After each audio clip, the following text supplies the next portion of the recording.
Hello, and welcome to the 1984 show. If you're anything like me, you're probably on information overload right now when it comes to current events.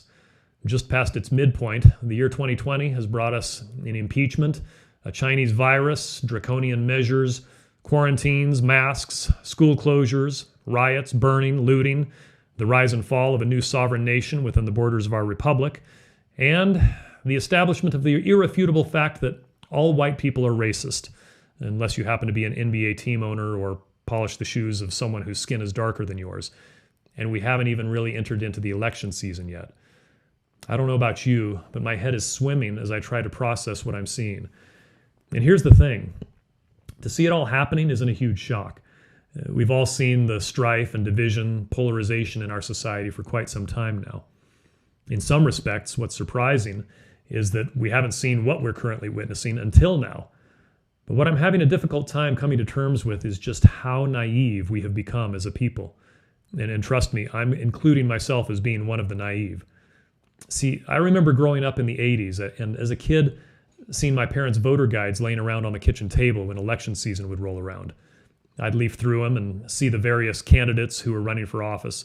Of course, you had the perennial Republican and Democrat parties, along with libertarians and independents and other fairly benign-sounding parties. But I remember seeing Socialist and Communist Party candidates represented in those voter guides as well. I remember thinking about what a joke that was. Thinking, as a kid, well, okay, the race will be somewhat tightly contested between the Republicans and Democrats. The Libertarian or some independent might pick up 3 or 4% of the vote, and the others will all get a total of 13 votes by the time their friends and family show up at the polls. Right? And here's the crazy thing. This was in the Seattle area, where now publicly avowed Marxists sit on the city council and pretty much anything goes. But it was a different time back then. Seattle hadn't become the hotbed of liberal progressivism that it is now. When I was in high school, Washington State actually had a Republican governor, if you can believe that. And Seattle had a mayor that wasn't a Democrat. It's hard to believe, I know, but you can look it up. It's true. These were also the days of the Cold War. Russia and China were our arch enemies. And there was a general understanding that communism and socialism were bad ideologies that were opposed to the American way of life.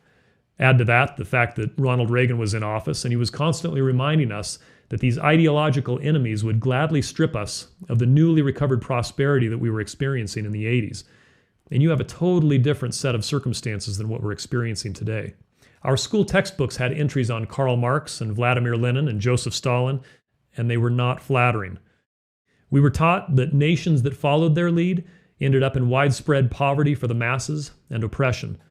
And the time that has passed since then has matched the years that came before. Time and time again, these ideologies have been proven to be flawed without exception. So who could have guessed that homegrown terrorists such as Black Lives Matter, operating on purely Marxist principles, could rise up and garner the affection of the masses as effectively as they have today? If you're watching this, I assume you're aware that BLM has little to nothing to do with improving the lives of people of color. Their own admitted ideology is Marxist communist, and they have strong ties to convicted domestic terrorists such as Angela Davis, Eric Mann, Susan Rosenberg, the Weather Underground, M19, and many others. What we're seeing now is a plot to overthrow the American government that goes back decades. Marxist revolution is the end goal, and right now, a great deal of progress has been made on that front. Who would ever guess that a scenario could be conjured where rioters would be able to take to the streets across the nation and burn and destroy property at will with little or no resistance from law enforcement, local or federal, including, now, senseless murders and destruction of historical landmarks. The list of American cities that have become verifiable hellholes is growing daily. Cities whose status was far from noble before all of this started now resemble something worse than a third world nation. And, while it seems like the best hope for the American people is a commander-in-chief who's calling for law and order, the fact of the matter is that we have to contend with a shadow group that is issuing what will be a self-fulfilling prophecy of a second wave of the Chinese virus. Now, I'm not trying to claim to know exactly what lies in store for us in the days to come, but it's been said that the best predictor of the future is the past. Prior to the George Floyd incident, we already had demonstrable evidence that many in federal, state, and local governments were not only disinterested in helping their citizens, but were more than willing to take action to infringe upon the constitutional rights of those citizens. Rights, I'll remind you, that the framers of the Declaration of Independence considered to be truths that were self-evident and God-given: life, liberty, the pursuit of happiness. To their way of thinking, the signers of the Declaration insisted that government only existed in order to secure those rights for its citizens, and the only means for that government to obtain any power to do so was through the consent of the governed. Over the past few months, it appears that we've forgotten just exactly who works for who. In order for many publicly elected officials to receive a reminder of this and their oath to protect and preserve the Constitution of the United States, citizens are going to need to wake up and stand up quickly and let their voices be heard. At just over the halfway point in 2020, here is just a sampling of how many elected officials have served their constituents. Forced quarantine of healthy individuals, forced business closures and their corresponding income losses. We've seen the arrest of individuals who dared open their business in opposition to these unlawful decrees, forced closure of places of worship, arrest of pastors who continue to hold services. I think of Pastor Rodney Howard-Browne in Tampa, Florida. Threats by local government to raise places of worship that do not shut down, like what's happened with the Romanian churches in Chicago against Mayor Lori Lightfoot and the summary abatement that was issued. We've seen orders prohibiting singing in churches, like in the state of California under Governor Gavin Newsom. The violation of Second Amendment rights through confiscation of weapons used to defend a private residence from threatening rioters. And this in a state that recognizes the Castle Doctrine. I'm speaking, of course, of the McCloskeys in St. Louis. We've seen the creation of an army of contact tracing personnel for coronavirus, complete with family separation camps. Such has been done by Governor Jay Inslee in Washington state. We've seen clearing jails and prisons of inmates so that they don't catch a virus while arresting individuals for not complying with orders that have not passed through required legislative processes. We've seen the determination of these officials of just who or what is essential versus non-essential. They've mandated that slaughterhouses and food processing plants close their doors, creating the risk of a food shortage this coming fall. And, notably, the encouraging of neighbors to report on one another for observed or suspected violations. Blatant examples are New York Mayor Bill de Blasio and Los Angeles Mayor Eric Garcetti, who even went so far as to offer cash rewards for reporting violators of social distancing. Other states, such as Pennsylvania, have official website forms for reporting suspected violators, as do cities like Salt Lake City and St. Louis. We've seen refusals of mayors to allow law enforcement to respond to life-threatening situations and calls for the defunding of police departments, especially in Democrat-controlled cities like Seattle, Portland, and many others. Make no mistake, the United States of America is at war right now. And while there are undoubtedly a number of upright, patriotic public servants who are doing their very best to hold things together, there's no question that there's been a huge infiltration of power-hungry, controlling scumbags that have slipped into office with no intention whatsoever of upholding constitutional values. These are parasites that are doing their utmost to suck the lifeblood out of everything that has been good and right in the United States of America. And unfortunately, their views have become popular with a large number of the population, due largely to the propaganda machine that is the mainstream media. The narrative that the United States is and always has been an evil empire built solely upon the oppression of the marginalized is one that has been relentlessly pushed down the throats of the non-discerning masses for decades now, and with successful effect. Hollywood, mainstream media, professional sports, music, they've all presented a unified message to us that what is good is bad. Anyone who is male, white, rich, or heterosexual is evil, and capitalism is abhorrent. This is where we're at, with Marxists appearing on TV daily stating that if their demands are not met, they'll burn the existing systems to the ground, and elected officials who are happy to let them do it. So, I doubt that any of this is news to you. I only present this montage of events to you in order to try to begin to see the forest from the trees. I'm sure that this small recap that I've given is merely the tip of the iceberg, that I've glossed over a vast number of problems that American society is currently dealing with. For instance, I haven't even touched on the threats that we're facing with China right now, and those alone could be our undoing. But while perhaps I've been negligent to mention a number of grave problems that Americans are currently facing, I think I presented more than sufficient evidence to make the following statements. We, as a people, are in serious trouble. If a major effort's not undertaken by every citizen who cherishes their liberty, it will be the death knell of the United States of America. This is not the time for business as usual. If you think that you can just sit on your heels and wait for November 3rd to roll around, I believe that that date on the calendar will be too late. We all need to take action soon on behalf of our families and those we love. I believe that action is a battle of support and preparedness. Support entails getting behind legislators and local officials who have the best interests of you and your family in mind. To be honest, effective preparedness requires a certain measure of doomsday prognostication, planning for the worst-case scenario. As a start, as I've already mentioned, you really should take a serious look at how the elected officials in your area have managed or mismanaged your interests over the course of the past 6 months. The majority of Americans that I know are preppers from the standpoint of protecting themselves from just about every conceivable eventuality with insurance. We have insurance policies that range from home insurance to auto insurance, flood insurance, fire insurance, health insurance, dental insurance, life insurance, employment insurance, mortgage insurance. There are even people who have insurance on their pets. So what I'm suggesting to you is that you may need to become very strategic right now if you're not already thinking along these lines. You may need to ask yourself, where is that specific line in the sand that if things get that bad, you will buy you and your family an insurance policy to protect yourselves, no matter how much the premium on that policy costs? Let me be very practical about this topic. What I'm asking you is this. Do you live in an area where punks may be allowed to come in and set up an autonomous zone near you, like they did in Seattle? Do you live in a city where simply exiting the highway using the wrong off-ramp may end up in one of your family being murdered? Do you live in a city where the mayor lets terrorists have free rein to destroy, like Minneapolis, just to name one? Do you live in an area where you will be persecuted for defending your family, home, and property, like in St. Louis? Will officials then come and confiscate your weapons so that the next time around you're left defenseless? Do you live in a state or city where your neighbors are being urged to surveil you and report on any activity that they deem punishable, like de Blasio's New York? Or worse, are they being monetarily incentivized to do so, like in Garcetti's Los Angeles? Do you live in an area already marked by violence, where, adding insult to injury, your local city council has voted to decrease the law enforcement resources that attempt to keep that in check? A place where lawlessness is aided and abetted? Do you live in a location where those governing you are going to deem you as non-essential and order you to stay at home with no means to support the ones you love? I mean, this is just a partial list, and I could keep going on. And the thing is this, I'm not speaking hypothetically. You probably already know the answers to these questions because you've already lived it, experienced it. You may be in the midst of experiencing it even now. So here's my question to you. Do you love your family enough to make some hard decisions that may cause you some temporal discomfort, maybe even long-term hardship, in order to protect your family from what's coming, and in fact is already here?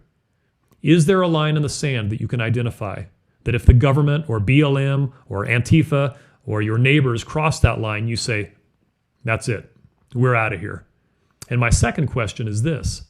Having identified that line, are you really willing to sit idly by and wait for it to be crossed if you live in an area where you can see that it's not a matter of if, but when? Some may feel that I'm being overly dramatic or defeatist in making this case. I get that. I'm not trying to convince anyone that they should scamper away like a beaten dog in defeat. I'm all for fighting the good fight, but I think that everyone needs to make an honest assessment right now of where they stand. Some areas in the U.S. are currently beyond the point of no return. If a particular battle has already been decided for the enemy, it's usually wise to retreat and live to fight another day. That's what I'm advocating to you today. Move to a place where the governor, state legislators, mayor, city council, and sheriff have your back. Move to a place where your vote counts. Move to a place where you're considered essential simply because you exist and your public servants believe that life, liberty, and the pursuit of happiness are God-given unalienable rights. Enough said on that. I believe that location is the number one consideration right now for families living in the United States. If you've got to quit your job and sell your house and totally upset your routine in order to make it happen, I think you need to seriously consider it. I don't know of a parent alive who wouldn't give up everything that they have in order to save the life of their child and not be separated from him. And the splitting up of our families is a very real goal of our enemies at this time. I'll be doing a show in the very near future on best and worst places in the U.S. to live and why. I've been collecting data for a while now, and that's forthcoming. In the meantime, if you live in a place like Seattle, Portland, Los Angeles, St. Louis, Minneapolis, Detroit, Atlanta, New York, unless God specifically commanded you to go live in those places, I think you're crazy, honestly. But I would have said that long before 2020 ever rolled around. In George Orwell's novel 1984, a high-ranking inter-party official tells the story's protagonist that if he wants a picture of the future, he needs only to imagine a boot stamping on a human face forever. What I'm suggesting to you today is to do whatever is necessary to make sure that that does not become a reality for your family. There are also a number of practical preparations that you need to be thinking about once you feel that you're in the safest location possible. Again, I'll be doing another show on this topic soon in more depth. But in the meantime, these are the classic survival considerations: food, shelter, water, warmth and cooling. Do you really want to suffer from the cold of a North Dakota winter or the heat of an Arizona summer if you become unable to heat or cool your home? Do you have backup for heating your home if there's no electricity? If it's something like a wood stove, do you have at least a full year's worth of firewood dried and stored? Personal defense. Do you have what's required to protect your home and family? Arms, ammunition. Do you live in an area that allows for you to deal with imminent threats without fear of backlash? Do you have stable local government that defends your constitutional rights? You need to be thinking about things like chemical dependencies, things like pharmaceuticals. China has a huge monopoly on a great number of prescription drugs that are currently in use in the United States of America. There are a lot of prescription drugs that have been prescribed in the U.S. that can be replaced with more natural methods of treatment. Do you have an issue with alcohol? There are plenty of examples of nations that have preempted sales of alcohol for extended periods of time during the Chinese virus scare. Tobacco, caffeine, sugar. When it comes to these addictions or dependencies, you need to look at either kicking the habit or stocking up. When it comes to medicine and hygiene, things like soap, toilet paper, first aid supplies, cash, that's a huge consideration. It may be worthless in the future. We're already seeing instances of retailers and restaurants within the United States who have curtailed the use of cash and are accepting only debit or credit cards. But it's certainly a consideration. You may want to convert your excess cash into something with intrinsic value. Historically, precious metals, gold and silver, platinum, palladium have been the safeguard bets. But in a huge crisis, you need to remember that you can't eat gold and silver. Some alarming messages came recently from Yelena McWilliams, who is the chairman of the FDIC, who said this as recently as March 24th. We're living in unprecedented time. At a time of a pandemic like this, it is way too easy to get confused and to have fear about what you should be doing with your money in your accounts, especially as you're looking at the volatility in the stock market and the financial sector. This is what I would like you to take away from this. Your money is safe at the banks. The last thing you should be doing is pulling your money out of the banks now, thinking that it's going to be safer someplace else. You don't want to be walking around with large wads of cash, and you certainly don't want to be hoarding cash in your mattress. It didn't pan out well for so many people. And I will tell you this, no depositor has lost a penny of their insured deposits since 1933, when the FDIC was created. So if you're talking about having your money in a safe place, please keep it in an FDIC insured bank.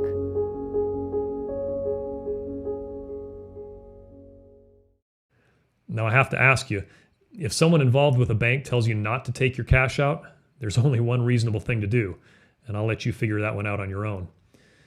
Well, this is just a short list, certainly not meant to be exhaustive, and I plan to do other shows on this a little more in depth, just so that we can be thinking about these things. And the last item on my list, I suppose I saved the most important for last, is your spiritual condition.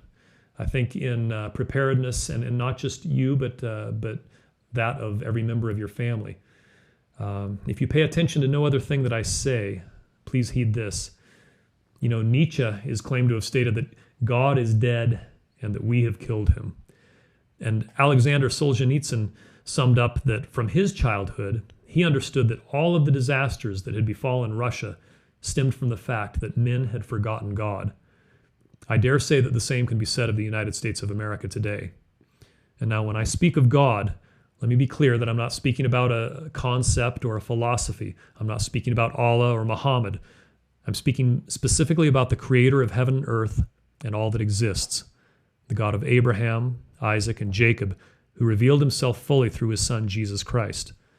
A God who loves humanity so much that he gave his only begotten Son to die a cruel death on a cross in order to atone for our sins. To quote the Bible, how can we escape if we ignore so great a salvation as this? So perhaps the reason that we've all been too lethargic to recognize what was going on around us is that we've for too long been intoxicated on entertainment and sports and other distractions. Like the residents of Sodom, we've been arrogant, overfed, and complacent. Like Russia, men have forgotten God. We've thrown him out of our schools, our laws, and our lives, and then we wonder why everything around us looks like it's going to hell.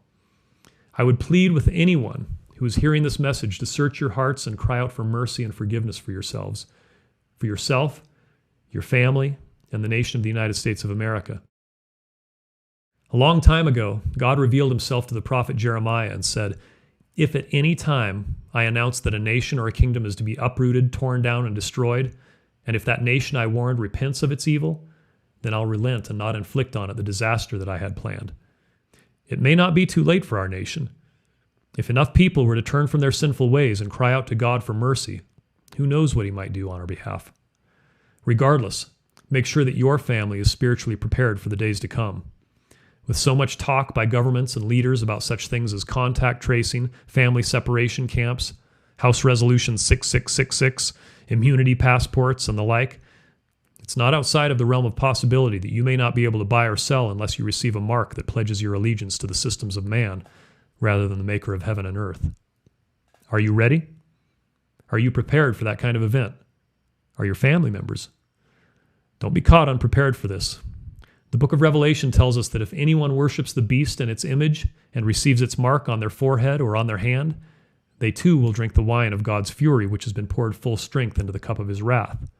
They'll be tormented with burning sulfur in the presence of the holy angels and of the Lamb, and the smoke of their torment will rise forever and ever. There will be no rest day or night for those who worship the beast and its image, or for anyone who receives the mark of its name. If you've never established a relationship with the living God and his Son Jesus Christ, I urge you to do so while there's still time. If you pray to him and repent of going your own way, he'll hear you and he'll respond to you with forgiveness like the loving Father that he is. If you walked with God in the past but have gone astray, don't walk around in condemnation. The Bible tells us that we all, like sheep, have gone astray. But if we return to him, he'll return to us. He's slow to anger, and he's abounding in love, compassion, and mercy.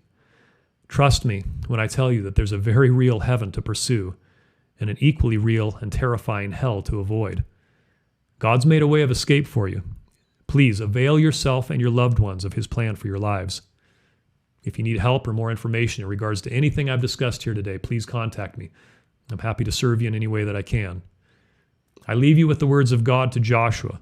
Be strong and courageous. And his words to Gideon. Go in the strength you have. May God bless you, and may God have mercy on the United States of America and upon all who call upon his name. Until next time, grace and peace to you.